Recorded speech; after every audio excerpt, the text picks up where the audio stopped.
नाज़रीन आदाब, आप देख रहे हैं उर्दू चैनल और मैं हूं आपका मेज़बान मोहतशिम एहतशाम। उर्दू चैनल के खुसूसी प्रोग्राम खास खबर में आपका खैर मकदम है।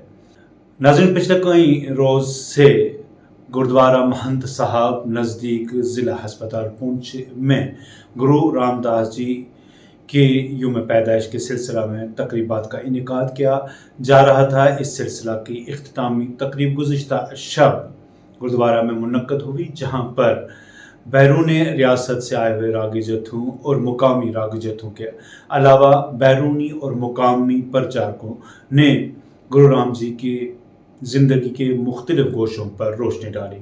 इस मौका पर मुकामी इंतज़ामिया की जानिब से बात करते हुए ज़िला इंतज़ामिया का शुक्रिया अदा किया गया कि उन्होंने तकरीबात के दौरान इंतज़ामिया का भरपूर ताउन किया।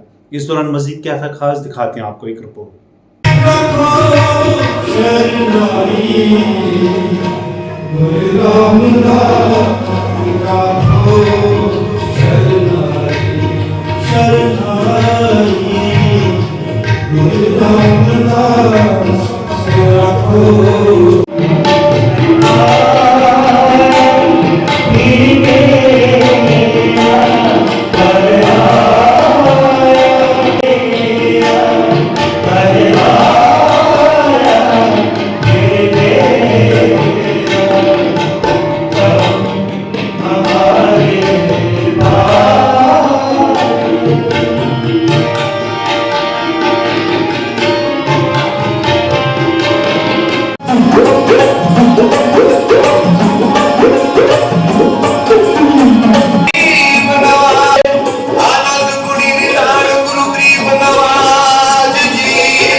नाज़रीन, उर्दू चैनल में आज बस इतना ही। अपने मेज़बान मोहतशिम एहतशाम और उर्दू चैनल की पूरी टीम को दीजिए इजाज़त। आप हमारा चैनल सब्सक्राइब करें, वीडियोस लाइक और शेयर करें, कमेंट बॉक्स में अपने तासरात से ज़रूर नवाजें और बेल आइकन भी लाजमी क्लिक करें। खुदा हाफिज़।